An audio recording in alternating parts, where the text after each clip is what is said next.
പിണറായി വിജയൻ തന്നെ സ്വയം സമ്മതിച്ചിട്ടുണ്ട് അദ്ദേഹത്തെ ഇ ഡി ചോദ്യം ചെയ്തിട്ടില്ലെന്ന്. പിന്നെ ഇവരെന്തിനാണ് പെട്ടെന്ന് ഈ പ്രൊട്ടസ്റ്റ് നടത്തിയതെന്നുള്ളത് രണ്ടാമത്തെ ചോദ്യം. ഇനി കേരളത്തിലെ മാധ്യമങ്ങളിൽ പിണറായി വിജയനെ ചോദ്യം ചെയ്യുന്നു എന്നുള്ള വാർത്ത കണ്ടിട്ടാണ് ഇവർ കൂടിയതും അക്രമം നടത്തിയതെന്ന് പറയുന്നു. ഇവർ മനോരമ അടക്കമുള്ള മുഴുവൻ മാധ്യമങ്ങളെയും ആക്ഷേപിക്കുകയും ഇതൊന്നും ഞങ്ങൾ കാണാത്ത ആളുകളാണ്, വൃത്തിയായിട്ട ചാനലും പത്രങ്ങളാണെന്ന് നിരന്തരം പറയുകയും ചെയ്യും. എന്നിട്ട് ഇവർ ഈ ചാനലുകളിൽ വന്ന വാർത്ത കണ്ടിട്ടാണ് അക്രമത്തിന് പോയതെന്ന് പറയുന്നു. അതിൻ്റെ ഒരു സംശയമുണ്ട്. മൂന്നാമത്തെ കാര്യം. നാലാമത്തത്, നിങ്ങൾക്ക് നിങ്ങളുടെ കൈരളി ചാനലിൽ എഴുതി കാണിക്കുന്ന സത്യങ്ങൾ മാത്രം കണ്ട് ബോധ്യപ്പെട്ടിട്ട് സമരത്തിന് പോയാൽ പോരായിരുന്നോ? അങ്ങനെയാണെങ്കിൽ ഈ കാർ തല്ലി പൊളിക്കുന്ന സമരം ഒഴിവാക്കാൻ പാടില്ലായിരുന്നോ? ഇനി അടുത്തത്, ബിനീഷ് കോടിയേരിയുടെ കാര്യത്തിൽ കേന്ദ്ര അന്വേഷണ ഏജൻസികൾ എടുക്കുന്ന നടപടി ശരിയെന്നും അത് വ്യക്തിപരമായ അയാൾ നേരിടട്ടെ എന്നും ആ കുടുംബം വക്കീലിനെ വെച്ച് കൈകാര്യം ചെയ്യട്ടെ എന്നും പറഞ്ഞ പിണറായി വിജയന്റെ മകളുടെ കേസ് വരുമ്പോൾ അത് പാർട്ടിയുടെ കേസായി മാറുന്നത് എന്താ? വീണ തൈക്കണ്ടിയിൽ വാങ്ങിയ മാസപ്പടിയിൽ നിന്ന് പാർട്ടിക്ക് പങ്കൊന്നുമില്ലല്ലോ. അല്ലെങ്കിൽ പറയണം ഞങ്ങൾക്ക് കൂടി പങ്കുണ്ട്, അതുകൊണ്ട് ഞങ്ങൾ പോരാട്ടം നടത്തുന്നു. വീണ എന്ന വ്യക്തിയെ ഇ ഡി ചോദ്യം ചെയ്യുന്നതിൽ CPM സംസ്ഥാന സെക്രട്ടേറിയറ്റ് അടക്കം എന്തിനു തെരുവിൽ സമരം ചെയ്യുന്നു? നാലാമത്തെ ചോദ്യം. കേരള സർക്കാരിന്റെ സ്ഥാപനമായിട്ടുള്ള KSIDCക്ക് 14% ഷെയറുള്ള ഒരു കമ്പനിയിൽ നിന്ന് കോടിക്കണക്കിന് രൂപ ഇത്തരത്തിൽ തട്ടിപ്പ് നടത്തിയതുമായി ബന്ധപ്പെട്ട വാർത്ത വന്നതിന് ശേഷം സർക്കാർ ഖജനാവിൽ നിന്ന് 1.25 കോടി രൂപ വെച്ച് RSSന് വേണ്ടിയിട്ട് വാദിക്കാൻ പോകുന്ന വൈദ്യനാഥനെ വക്കീലാക്കി വെച്ച് വാദിച്ചത് എന്തിനെന്നുള്ള ചോദ്യം അഞ്ചാമത്തത്. ഇനി നിങ്ങൾ പറഞ്ഞ കാര്യം, പ്രകോപനം ഉണ്ടായപ്പോൾ കാർ തല്ലിപ്പൊളിച്ചു എന്ന്. ഈ പ്രകോപനം ഉണ്ടാക്കുമ്പോൾ കാർ തല്ലിപ്പൊളിക്കുന്നവർ ഇപ്പൊ ജയിലിൽ ശാന്തതയോടെ ഇരിക്കുകയാണ്. അവരിപ്പോ ഞാൻ മനസ്സിലാക്കുന്നത് കുറെ ആളുകൾ ഒളിവിലും കുറെ ആളുകൾ ജയിലിലും. ഞാൻ മനസ്സിലാക്കുന്നത് അരുൺകുമാർ 2023 ഓഗസ്റ്റ് 16 പറഞ്ഞതുപോലെ അവർ MS ഓഫീസും ഔട്ട്ലുക്കും പവർ ബിൽഡറും ടാലിയും ഒക്കെ പഠിക്കുകയാണെന്ന് ഞാൻ വിചാരിക്കുന്നത്. കാരണം എളുപ്പത്തിൽ പണമുണ്ടാക്കുന്ന ഇടപാടാണ് ഈ പരിപാടി എന്ന് മനസ്സിലാക്കി കൊടുത്തല്ലോ. അപ്പോൾ ഒളിവിൽ കിടക്കുന്നവരും ജയിലിൽ കിടക്കുന്നവരുമായിട്ടുള്ള കാർ തല്ലിപ്പൊളിച്ച അക്രമകാരികൾ ഇപ്പോൾ ഈ സോഫ്റ്റ്വെയറുകൾ പഠിച്ചുകൊണ്ടിരിക്കുകയാണ്. ഇനി അടുത്തത്, നിങ്ങൾ രാഹുൽ ഗാന്ധിയെ ഇ ഡി ചോദ്യം ചെയ്തപ്പോൾ നിങ്ങൾ സമരം ചെയ്തെന്ന്. എവിടെ സമരം ചെയ്ത്? നിങ്ങൾ എവിടെ സമരം ചെയ്ത്? നിങ്ങൾ രാഹുൽ ഗാന്ധിക്ക് വേണ്ടിയിട്ട് കാർ തല്ലിപ്പൊളിച്ചോ? നിങ്ങൾ ആരോടാ ഇത് പറയുന്നത്? നിങ്ങൾ ഈ കഴിഞ്ഞ ദിവസം കൂടി ചാനലുകളിൽ വന്നിരുന്ന് പറയുന്നുണ്ടായി രാഹുൽ ഗാന്ധിയെ ഇ ഡി ചോദ്യം ചെയ്തപ്പോ പ്രിയങ്ക ഗാന്ധിയുടെ ഭർത്താവിന്റെ ഏതോ കമ്പനിയിൽ നിന്ന് പണം കൊടുത്ത് സെറ്റിൽ ചെയ്യുന്നു എന്നൊക്കെ. ഒരു ഉളുപ്പുമില്ലാതെ സൗകര്യം പോലെ അങ്ങോട്ടും ഇങ്ങോട്ടും മാറ്റി കളിക്കുകയാണ്. നിങ്ങളുടെ സഹായം ദൈവത്തെ ഓർത്ത് വേണ്ട. ആ സീതാറാം യെച്ചൂരിയെ സംഘപരിവാറുകാർ കർണക്കുറ്റിക്ക് അടിച്ചു പൊളിച്ചപ്പോൾ ആദ്യം പോയി കെട്ടിപ്പിടിച്ച മനുഷ്യന്റെ പേര് രാഹുൽ ഗാന്ധി എന്നാ. അപ്പൊ നിങ്ങൾ ഞങ്ങളെ സഹായിക്കേണ്ട, ഞങ്ങൾക്ക് വേണ്ടിയിട്ട് നിങ്ങൾ പോരാട്ടവും നടത്തണ്ട. നിങ്ങൾ ആദ്യം നിങ്ങളുടെ പാർട്ടിയുടെ നിലപാട് പറയും. വീണ തൈക്കണ്ടിലിന് വേണ്ടിയിട്ടാണോ പിണറായി വിജയന് വേണ്ടിയിട്ടാണോ നിങ്ങൾ പോരാടുന്നത്, ഈ സമരം ചെയ്യുന്നത്? വീണയ്ക്ക് വേണ്ടിയാണെങ്കിൽ അത് എങ്ങനെ നടക്കും? വീണ പാർട്ടി മെമ്പറാണോ? പിണറായി വിജയന് വേണ്ടിയിട്ടാണെങ്കിൽ സമ്മതിക്കാം. അങ്ങനെയാണെങ്കിൽ പിണറായി വിജയൻ രാജിവെക്കണം, വീണയിൽ നിന്ന് പണം കൈപ്പറ്റിയതിന്റെ പേര്. അല്ലെങ്കിൽ പിണറായി വിജയൻ പാർട്ടിയെ വൈകിയതാണ് ഇവിടെ ഒരു ആക്ഷേപത്തിന് കാരണം. ഞാൻ പറയട്ടെ, PV അൻവർ കേരളത്തിന്റെ മുഖ്യമന്ത്രിയെ പിതാവിന് തുല്യമാണെന്ന് പറഞ്ഞ് അന്നത്തെ പ്രതിപക്ഷ നേതാവിനെതിരെ 150 കോടി രൂപയുടെ ആക്ഷേപം ഉന്നയിച്ച PV അൻവർ 21 ദിവസക്കാലം തുടർച്ചയായിട്ട് പ്രൈം ടൈമിൽ പത്രസമ്മേളനം വിളിച്ച് റാലി നടത്തി പിണറായി വിജയൻ എന്ന മുഖ്യമന്ത്രിക്കെതിരെ പറഞ്ഞിട്ട് 21 ദിവസം മിണ്ടാതിരുന്നു. മുഖ്യമന്ത്രിയും CPM നേതാക്കന്മാരും അരുൺകുമാർ അടക്കമുള്ള ഒറ്റ പ്രതിനിധികളും ചർച്ചയ്ക്ക് പോലും വന്നില്ല. 22ാമത്തെ ദിവസം പിണറായി വിജയൻ പ്രത്യക്ഷപ്പെട്ട് PV അൻവറെ ആക്ഷേപിച്ചു. PV അൻവർ സ്വർണ്ണക്കള്ളക്കടത്തുകാരുടെ കൂടെയാണെന്ന് പറഞ്ഞതിന് ശേഷമാണ് 22ാമത്തെ ദിവസമാണ് CPMന്റെ നേതാക്കന്മാരുടെ വായിൽ നിന്നൊരു ഒച്ച നമ്മൾ പുറത്തേക്ക് കേട്ടത്. ഇനി ഞാൻ ഒരു കാര്യം ചോദിക്കട്ടെ, നിർമ്മല സീതാരാമനുമായി ആർലേക്കർ എന്ന ഗവർണറുടെ മധ്യസ്ഥതയിൽ പിണറായി വിജയൻ ഡൽഹിയിൽ KV തോമസിന് പുട്ടും കടലയും കൊടുത്തിട്ട് നടത്തിയ ഒരു ചർച്ചയുണ്ട്. ആ ചർച്ചയുടെ വിഷയം എന്താണെന്ന് ഇതുവരെ ചോദിച്ചിട്ട് ആർക്കെങ്കിലും മനസ്സിലായോ? ഈ അരുൺകുമാറിന് പോലും അറിയുമെന്ന് ഞാൻ വിചാരിക്കുന്നില്ല.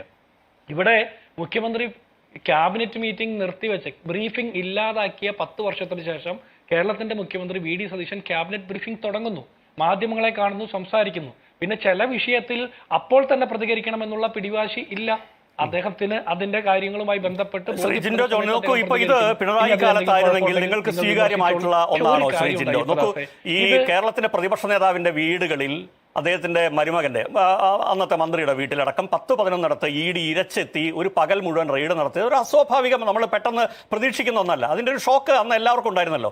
അങ്ങനത്തെ ഒരു വിഷയത്തിൽ സംസ്ഥാനത്തിന്റെ മുഖ്യമന്ത്രി എന്തെങ്കിലും പറഞ്ഞു പോവുക എന്നുള്ളത് ഒരു സാമാന്യ നീതിയല്ലേ? ഇതല്ലെങ്കിൽ പിന്നെ നിങ്ങൾ എന്താണ് വ്യത്യാസമായി പറയുന്നത്? പിണറായിയുടെ അടുത്തേക്ക് പോകാനേ പറ്റില്ലായിരുന്നു, ഇത് പോകാൻ പറ്റും. ഇത് പിണറായിയുടെ അടുത്തേക്ക് ചോദ്യങ്ങളായിട്ട് ചൊല്ലാനേ പറ്റില്ലായിരുന്നു, ഇത് അദ്ദേഹം ചിരിച്ചുകൊണ്ട് കേൾക്കും. ഇതാണോ വ്യത്യാസം?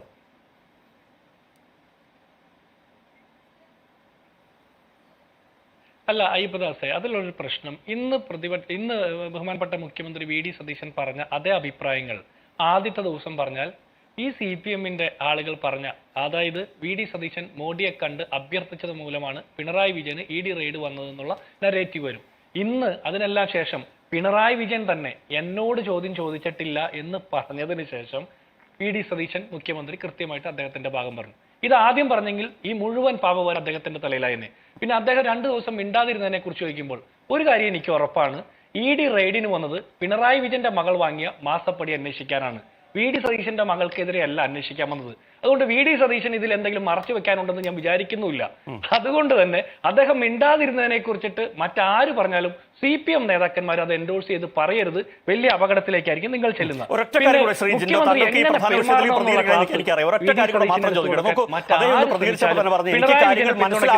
എനിക്ക് കാര്യങ്ങൾ മനസ്സിലാക്കിയിട്ട് വേണ്ടേ പ്രതികരിക്കാനെന്ന് പറഞ്ഞു. പക്ഷേ ഇന്ന് അദ്ദേഹം നടത്തിയ പ്രതികരണം ഏതെങ്കിലും അദ്ദേഹത്തിന് മിനിഞ്ഞാന്നോ ഇന്നലെയോ നടത്താൻ ബുദ്ധിമുട്ടുള്ളതാണെന്ന് എനിക്ക് തോന്നിയിട്ടില്ല. അങ്ങേക്ക് തോന്നുന്നു, ഞാൻ വിശ്വസിക്കുന്നില്ല. അപ്പോൾ ചുരുങ്ങിയ പക്ഷം ഞാൻ പ്രതികരിക്കാം, ഞാൻ അടുത്ത ദിവസം പ്രതികരിക്കാം, അല്ലെ ഇപ്പോൾ പ്രതികരിക്കുന്നില്ല എന്നതെങ്കിലും പറഞ്ഞിരുന്നത്. ഒരൊറ്റ വാക്ക് പറയാൻ ഒരു തടസ്സമില്ല. അതിന് പകരം അദ്ദേഹം എല്ലാം കേട്ടോണ്ട് നിൽക്കുകയും ചിരിക്കുകയും ചില സമയത്ത് ചിലർക്ക് ഇത് പരിഹസിക്കലാണെന്ന് തോന്നുന്ന അടക്കമുള്ള മുഖഭാവത്തോടെയാണ് അദ്ദേഹം ഇത്രയും സമയം നിന്ന്. ഈ 12 എന്ന് പറയുന്നിടത്ത് അദ്ദേഹം തന്നെ പറയുന്ന പോലെ എന്താണ്, ഞാൻ ക്ലിഫ് ഹൗസിൽ ചെല്ലുമ്പോൾ അവിടെ, ഇറങ്ങുമ്പോൾ അവിടെ, ഡൽഹി എയർപോർട്ടിൽ അവിടെ, കൊച്ചിയിൽ ഇറങ്ങുമ്പോൾ അവിടെ, 2 കിലോമീറ്റർ വീടുള്ള അപ്പുറത്തകലെ, ഈ ഇത്രയൊക്കെ വരേണ്ടി വരുന്നത് അദ്ദേഹത്തിന് കേരള ഹൗസിൽ നിന്നോ ഡൽഹിയിൽ നിന്നോ ഒന്നും പ്രതികരിക്കാത്ത പോകുന്നതുകൊണ്ടാണ് ഈ അവസാനവും. എന്നാൽ പിന്നെ കാരണം മുഖ്യമന്ത്രിയുടെ പ്രതികരണം പ്രധാനമാവുന്നത് മറ്റൊന്നും കൊണ്ടല്ല.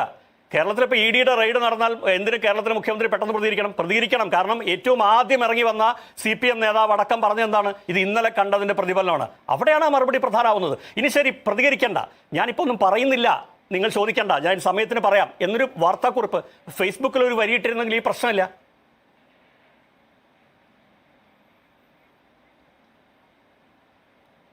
അല്ല, അത് താങ്കളുടെ നിരീക്ഷണം. ഞാൻ അതിനെ 100% തള്ളിക്കളയുന്നതല്ല. താങ്കൾക്ക് അത് പറയാനുള്ള അവകാശമുണ്ട്. പക്ഷെ ഞാൻ വിചാരിക്കുന്ന മുഖ്യമന്ത്രി എങ്ങനെ പ്രതികരിക്കണമെന്ന് നമുക്കിപ്പോൾ ക്ലാസ് എടുത്ത് കൊടുക്കാൻ പറ്റില്ല. ഇനി മറ്റാര് പറഞ്ഞാലും പിണറായി വിജയനെ പിന്തുണയ്ക്കുന്ന CPM-കാർക്ക് അത് പറയാൻ പറ്റുമോ എന്ന് എനിക്കറിയില്ല.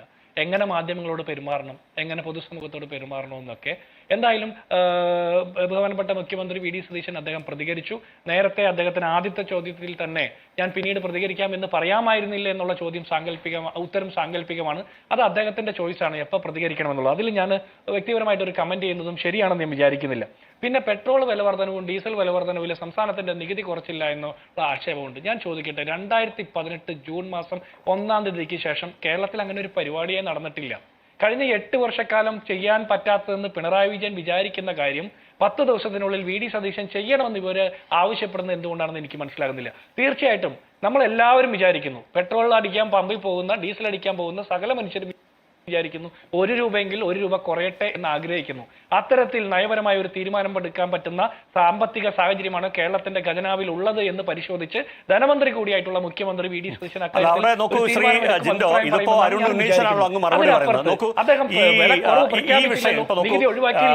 LDFന്റെ 10 വർഷത്തെ നവകേരളമല്ല, നിങ്ങളുടെ പുതിയുഗമാണല്ലോ നിങ്ങൾ ഓഫർ ചെയ്യുന്നത്. അപ്പൊ സ്വാഭാവികമായിട്ടും ഇത്ര ഈ 4-5 തവണയായിട്ട് 8 രൂപയൊക്കെ എന്താണ്, ഏത് രൂപത്തിലാണ് ഈ സൈക്ലിംഗ് ഇഫക്റ്റോടെ നമ്മുടെയൊക്കെ വീടുകളിലേക്ക് എത്താൻ പോകുന്നത്, എത്തിക്കൊണ്ടിരിക്കുകയാണ്, അറിയാലോ. അപ്പൊ സ്വാഭാവികമായിട്ടും ആളുകൾ ഒരു മാറ്റം പ്രതീക്ഷിക്കുന്നതിന് തെറ്റ് പറയാൻ പറ്റില്ല. അതുകൊണ്ട് ഏതുവരെ കൂട്ടുമെന്ന് നോക്കിയിരിക്കുക എന്നൊക്കെ പറഞ്ഞാൽ അതൊരു സമയമെടുക്കലാണ്. അപ്പോൾ ചെറിയൊരു ആശ്വാസം കൊടുക്കാം. കാരണം വെച്ചാൽ പിണറായി ചെയ്തോന്ന് ചോദിക്കുന്നതിന് പ്രസക്തിയില്ല. കാരണം അവരെ തള്ളിയാണ് നിങ്ങളെ ജനം വലിയ വലിയ വിജയത്തിലേക്ക് കൊണ്ടുവന്നത്.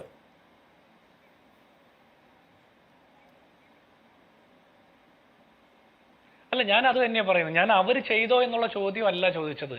അത് 8 വർഷമായിട്ട് ചെയ്യാത്ത അവർ UDF-നോട് ചോദിക്കാൻ പാടില്ല എന്നുള്ളതാണ് ഒന്നാമത്തെ പോയിന്റ്. 2, താങ്കൾ പറഞ്ഞതുപോലെ ഇതിന്റെ വലിയ രീതിയിലുള്ള സാമ്പത്തിക പരാധീനത ഈ സമൂഹത്തെ ബാധിക്കാൻ പോവുക. ആഴ്ചയിൽ, അതായത് 11 ദിവസത്തിനുള്ളിൽ 4 പ്രാവശ്യം കൂടുക, 5-8 രൂപ കൂട്ടുക എന്നൊക്കെ പറഞ്ഞാൽ ഒരു സാമാന്യ മര്യാദയില്ലാത്ത പെട്രോളിയം നികുതി കൊള്ളയാണ്. അതിലൊരു സംശയവുമില്ല. അപ്പൊ അക്കാര്യത്തിൽ ഏറ്റവും യോജ്യമായിട്ടുള്ള നടപടിക്രമങ്ങൾ സ്വീകരിച്ചുകൊണ്ട് സാധാരണക്കാർക്ക് ചെറുതെങ്കിൽ പറ്റുന്ന രീതിയിലുള്ള സഹായം ചെയ്യാൻ പറ്റും, സർക്കാരിന് പറ്റും. അതിനുള്ള ശ്രമങ്ങൾ നടത്തുമെന്നാണ് എന്റെയും പ്രതീക്ഷ.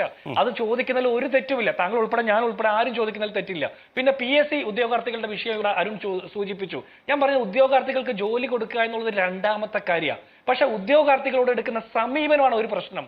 അവർ കയ്യിലെ ചോര കൊണ്ട് കല്ലുപ്പിൽ മുട്ടുകുത്തി കയ്യിൽ കർപ്പൂരം കത്തിച്ചൊക്കെ സമരം ചെയ്യുമ്പോൾ അത് നിങ്ങൾ വേറെ പണി നോക്കിയാൽ മതി എന്നുള്ള മട്ടില് PSC rank list, PSC board മെമ്പർമാർക്ക് 2.25 ലക്ഷത്തിൽ നിന്ന് 3.25 ലക്ഷമായിട്ട് ശമ്പളം വർദ്ധിപ്പിച്ചു കൊടുക്കുന്ന സർക്കാർ അതേസമയം സമരം ചെയ്യുന്ന ആശാ വർക്കർമാരോടും Okay. PSC ഉദ്യോഗാർത്ഥികളോടും എടുക്കുന്ന സമീപനമാണ് ഒരു പ്രശ്നം. ശരി. നമുക്ക് എല്ലാവരെയും എല്ലാ സാഹചര്യത്തിലും എല്ലാ രീതിയിലും സഹായിക്കാൻ പറ്റിയെന്ന് വരില്ല. പക്ഷെ ഒരു സർക്കാരിന്റെ മുഖ്യമന്ത്രി എടുക്കുന്ന സമീപനം ഒരു പ്രശ്നമാണ്. പിന്നെ ഒരു കാര്യം കൂടി പറയാം. ഇവിടെ ഒരു KSRTC ഡ്രൈവറെ ഒരു അധ്യാപകനൊക്കെ സസ്പെൻഡ് ചെയ്തതുമായി ബന്ധപ്പെട്ട ആക്ഷേപം അരുണുണ്ട്. അരുൺ കുമാർ ഒരു കാര്യം മനസ്സിലാക്കണം. സർക്കാർ ഉദ്യോഗസ്ഥർ മിനിമം മര്യാദയോടെ ജോലി ചെയ്യണമെന്നാണ്. അവർക്ക് സർക്കാരിനെ വിമർശിക്കാം, ആശയപരമായി വിമർശിക്കാം. ഇവിടെ 2 IAS ഉദ്യോഗസ്ഥർ സസ്പെൻഷനിലാണല്ലോ. അതേ സമയത്ത് വൃത്തികെട്ട രീതിയിൽ അശ്ലീലമായിട്ടുള്ള ചിത്രങ്ങളും പദപ്രയോഗങ്ങളും ഉപയോഗിച്ചിട്ട് സർക്കാരിന് നേതൃത്വം കൊടുക്കുന്ന മുഖ്യമന്ത്രി എന്നല്ല ഏതൊരു വ്യക്തിയെയും ആക്ഷേപിച്ചാൽ നടപടി എടുക്കണം. ഇത് പിണറായി വിജയന്റെ കാലമല്ല എന്ന് സാധാരണക്കാർക്ക് മനസ്സിലാകണം. ഈ സ്ത്രീകളെ, മാധ്യമ പ്രവർത്തകരെ, രാഷ്ട്രീയ നേതാക്കന്മാരെ കക്ഷി നോക്കാതെ ആക്ഷേപിക്കുന്ന വൃത്തികെട്ട മനസ്സുള്ളവർക്കെതിരെ നടപടിയെടുക്കണം. അധ്യാപകൻ ചെയ്യേണ്ട പണി അധ്യാപകൻ എടുക്കണം. അല്ലാതെ ചെയ്യാൻ പാടില്ലാത്ത പണിയെടുത്താൽ അധ്യാപകൻ വീട്ടിലിരിക്കണം എന്നുള്ളതാണ്. പിന്നെ രത്തൻ കേൽക്കറുടെ വിഷയം ബംഗാളിലെയും കേരളത്തിലെയും രണ്ടും വ്യത്യസ്ത സാഹചര്യമാണ്. കേരളത്തിൽ രത്തൻ കേൽക്കർക്കെതിരെ നിങ്ങൾക്ക് അദ്ദേഹത്തെ മുഖ്യമന്ത്രിയുടെ സെക്രട്ടറി ആയിട്ട് നിയമിക്കുന്നതിന് മുമ്പ് എന്തെങ്കിലും ആക്ഷേപം ഉണ്ടായിരുന്നോ? അദ്ദേഹം SIR തട്ടിപ്പ് നടത്തിയുള്ള ആക്ഷേപം നിങ്ങൾക്കുണ്ടായിരുന്നോ? ഞങ്ങൾക്കുണ്ടായിരുന്നില്ല. നിങ്ങൾക്കുണ്ടായിരുന്നെങ്കിൽ എന്തുകൊണ്ട് നേരത്തെ പറഞ്ഞില്ല? എന്തുകൊണ്ട് അത് മൂടി വെച്ചു? ബംഗാളിലെ ആക്ഷേപം കോൺഗ്രസ് അന്ന് പറഞ്ഞത് ഇന്നുമുണ്ട്. ആ സാഹചര്യമല്ല ഇത്. നിങ്ങൾക്ക് ഇത് രണ്ടും തമ്മിൽ താരതമ്യം ചെയ്ത് മനസ്സിലാക്കാൻ പറ്റാത്തത് നിങ്ങളുടെ രാഷ്ട്രീയമായ